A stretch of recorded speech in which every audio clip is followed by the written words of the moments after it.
All right, now let's take a look at some different approaches to analyzing financial statements. So we're going to look at 8 different approaches as outlined in the book. So looking at the 8 approaches, there's no difference here between the red and the black. We just formatted it this way to differentiate between the different ones. So red lettering, black lettering, it all means the same thing. One of the things that we want to make clear, though, as we present the 8 different approaches, is that oftentimes planners use these approaches in combination to really perform a thorough analysis in pursuit of best recommendations. Okay. And so we're going to walk through these. I just want you to remember and keep in mind as we go through the different approaches, what we're really thinking about is how can I better analyze and communicate information for and to clients, right? How can I better analyze the information for my clients to get to best recommendations? And how can I best communicate with clients when establishing goals, prioritizing goals, and ultimately communicating recommendations for best outcomes?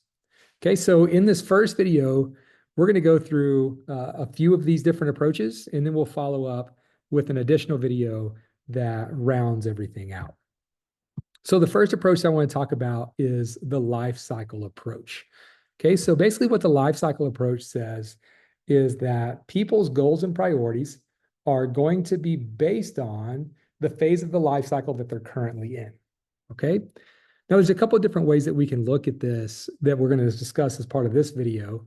But one of the things that we recognize is that age and the stage of life cycle are oftentimes highly correlated, right? And so we would say that, someone in their 30s is probably in a heavy accumulation, whether it be wealth or assets phase of the life cycle, right? They're just in a heavy accumulation. They're buying houses, they're buying cars, they're saving for retirement. They're doing all these things that are accumulation based. All right, well, that's a generalization for someone who is in that phase of the life cycle for a given age. We would say in the same way that someone in their 60s is in the distribution phase of their life cycle, right? They're really not as heavily focused on accumulation. Now they're thinking, all right, when I exit the labor market, how am I going to distribute the assets that I've accumulated out as income to last for the remainder of my lifetime? Okay, so that's a generalization that we can make a lot of times for that. Now, just because age and life cycle are correlated doesn't mean that those correlations hold across every single individual circumstance. We have to be cognizant that people are on different treadmills, right? They're moving at different paces. They're on different paths going to different places. And so while this is generally true, we have to be sure that we have good informed conversations with our clients about what their preferences and priorities are based on where they're at today. Another really helpful tool of life cycle analysis is we can anticipate for our clients, right? So our clients might come to us and say, hey, listen, these are my goals. These are my preferences. These are my priorities. And we can take our experience and our knowledge about other people in similar phases of the life cycle and say, hey, listen, you've talked about all these things, but oftentimes people in the same phase of life as you are also considering A, B, and C. Are these priorities of yours? Are these concerns of yours?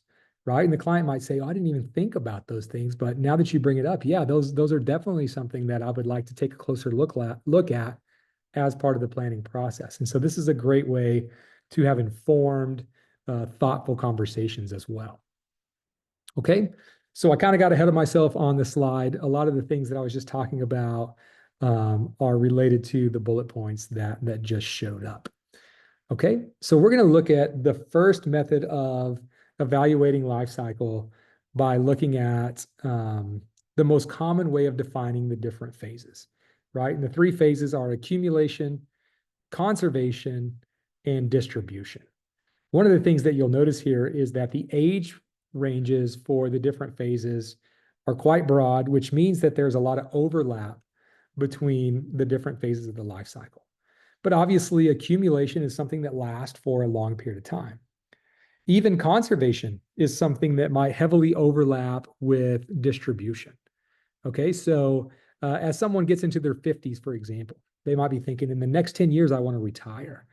And so while I am thinking about accumulating the amount of money that I'll need to fulfill that goal, I'm also thinking about, what do I need to do to protect and conserve the nest egg that I've already accumulated, right? So some conservation priorities at that age. Even at younger ages, though, if we think about the risk management perspective of conservation, someone as early as their 20s might be thinking, how do I protect my resources from an unlikely health event? How do I protect my loved ones from an untimely death, right? How do I protect my property from damage as a result of a natural occurrence, right? And so all of those things fit the definition of conservation and risk management. And then distribution and transfers is when we really start to think about, all right, what does it look like to spend the money that I've accumulated and or transfer that money to another person or another cause. Okay, so very generalized across accumulation, conservation, and distribution.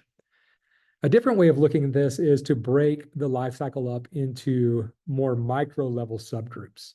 Okay, so this is just an example. I'm not saying that this is how everyone does it. This is just an example I pulled for illustrative purposes, right? And so in this example, they've broken things up into the newly married and early parenthood stage, and then later parenthood and empty nest stage, and then retirement and late in life stage. And so what they're saying is, hey, listen, when we're here, our priorities might look like the things that we have listed out right here. And so when we're working with, and there would be a much bigger list than this, these are just examples. But when we're working with someone who's in the early parenthood stage, right, what things are coming into play that are impacting the way that they're thinking about their resources, what their goals are, and so on and so forth. And so life cycle can be really helpful from that perspective as well. Again, you have a more macro approach on the previous slide and a little bit more micro approach to approaching a client under the same strategy. Now, the next thing that we want to look at is the two-step, three-panel approach. Okay, so we kind of think of panel one as the first step, and then panels 2 and 3 as the second step. Okay, so in panel 1, we're really looking at insurance as a prerequisite to planning, right? We're basically saying, does the client have their risk management plan in place in terms of transferring risk to third parties, right? And so a different way of saying that is, for the low probability, high cost events that could impact a client, do we have appropriate insurance coverage for those things? Okay, and now the way the two-step, three-panel approach is set up is as a checklist. Does the client have life insurance? Yes. Does the client have disability insurance? Yes. Does the client have property insurance? Yes. Okay, so this is just a good checklist to make sure that we have appropriate coverages in place. And the reason we do this is because we want to put an insulator, right? Insulation around the plan so that if something unexpected comes up, it doesn't completely knock the plan off track, right? So that's step one. As we get into the second panel, we enter into step two, right? And we start to look at things like, does the client have an adequate emergency fund? Are they overspending on personal use assets like the home? Or is the client in appropriate proportion with regards to their other commitments? And then what does their overall debt picture look like? Right. So here we're really getting our cash flows and our debts in order, right? Getting our cash flows, our day-to-day cash flows, and our debts in order, and making sure that we have an adequate emergency fund to protect against the things that our insurance coverages won't fully protect us from. Okay.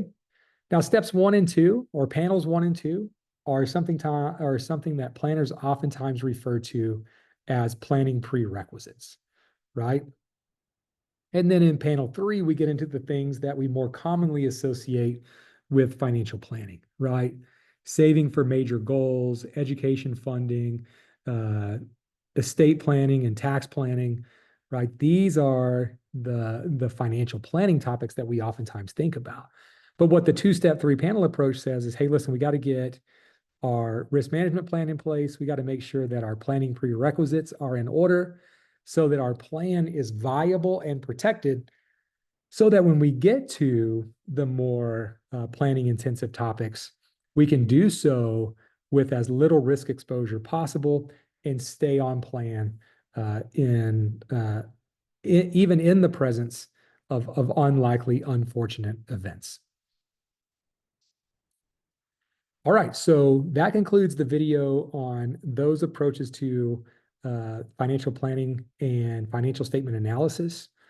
One thing I just want to remind you of in closing is that when we look at this, I'm just hopefully giving you more tools beyond ratio analysis to come in and say, hey, listen, what are the client's needs, right? How do we prioritize those needs? What are the client's strengths? What weaknesses need to be addressed? We want to be eyes wide open in these client engagements to make sure that we're providing holistic, comprehensive advice. And these are tools that help us to more broadly consider a client's financial situation.